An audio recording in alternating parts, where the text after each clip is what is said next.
Desktop, laptop, mobile phone বা tablet যেখানে আমরা দেখি র্যাম রম কিন্তু থাকেই সব জায়গায়। আসলে এটা কি বোঝানো হয় এইগুলো দ্বারা, অথবা আসলে এগুলো কি আমরা 90% মানুষই জানি না। আজকের ভিডিওতে কথা বলবো র্যাম কি, রম কি, প্রসেসর কি এবং এগুলোর সাথে একটার সাথে আরেকটা কম্পেয়ার করব এবং এগুলোর কাজ সম্পর্কে একটু বিস্তারিত আলোচনা করব। আইটেক স্কুলের পক্ষ থেকে আজকের ভিডিওতে আমি আপনার সাথে আছি হাসান আর গাজী। চলুন শুরু করা যাক। সাবস্ক্রাইব করুন আইটেক স্কুল চ্যানেলকে, ঘন্টা বাজিয়ে দিন নিত্য নতুন টিপস সবার আগে পেতে।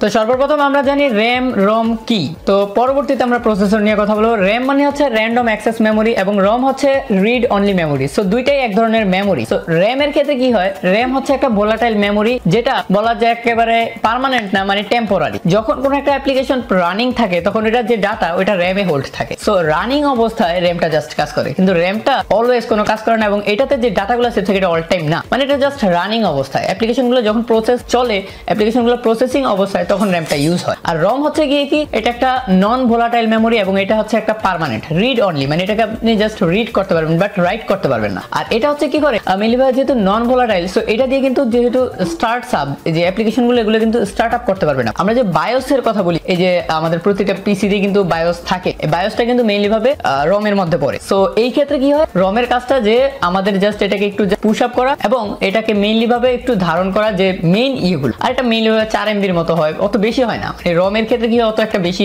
জায়গা নেয় না, বাট র্যাম একটা বড় একটা পরিমাণের স্টোরেজ, যেটাতে আপনি একসাথে অনেকগুলো প্রসেসর কাজগুলো করতে পারেন। আর তাহলে আপনারা বুঝতে পারলেন যে র্যাম আর রমের মধ্যে পার্থক্যটা, একটা হচ্ছে পার্মানেন্ট আর একটা হচ্ছে জাস্ট টেম্পোরারি, একটা হচ্ছে ভোলাটাইল আর একটা নন ভোলাটাইল, এইটুকুই। আর একটা বিষয় হচ্ছে যে আমাদের প্রসেসর, যেটা আমাদের মেইন টার্গেটটা ছিল, প্রসেসর কি, প্রসেসর বেশি আগে দেখবো নাকি র্যাম আগে বেশি দেখবো? সো প্রসেসর হচ্ছে কি, মনে করেন একটা ভূমি, একটা বেস, ফাউন্ডেশন। প্রসেসর এমন, আর ফাউন্ডেশনের উপরে যে বিল্ডিংটা দাঁড়িয়ে আছে সেটা হচ্ছে একটা র্যাম। সো র্যাম আর মানে প্রসেসরের মধ্যে এটা ফাউন্ডেশনটা যত ভালো হবে ওই র্যামটা তত ভালো কাজ করবে। যে প্রসেসর এটা যত উন্নত মানের হবে ওই র্যামটা তত ভালো কাজ করবে। এখন কথা হচ্ছে আপনি কি র্যামটা মানে র্যাম কমায় প্রসেসর বাড়ায় নেবেন নাকি প্রসেসর বাড়ায় র্যাম, মানে প্রসেসর কমায় র্যাম বাড়ায় নেবেন? তো এটার জন্য বেস্ট হবে আপনাকে মানে একেবারে অ্যাকিউরেট অ্যান্সার যে আমরা সরাসরি বলে দিতে পারবো এমন না, বাট প্রসেসরটার দিকে আগে তারপর র্যামটা একটু বাড়ায় নিতে হবে। বাট একসাথে দুইটার দিকে নজর রাখতে হবে। কারণ কি, আপনাকে যদি আপনার পিসি যদি স্লো কাজ করে, তাহলে আপনি যদি আইডেন্টিফাই করেন কেন স্লো কাজ করছে, তাহলে আপনাকে অবশ্যই চেক করতে হবে যে আপনার এটা কোন কারণে, যে আপনার কি আসলে র্যামটা পুরোটা ইউজ হয়ে যাচ্ছে নাকি র্যাম ঠিকঠাক আছে, র্যামের অনেক জায়গা আছে বাট পিসি তাও স্লো, তাহলে বুঝতে হবে আপনার প্রসেসরটা আপডেট করতে হবে। সো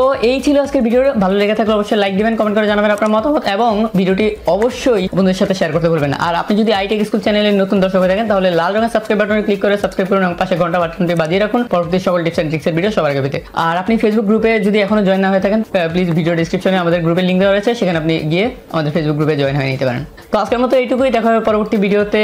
আল্লাহ হাফেজ।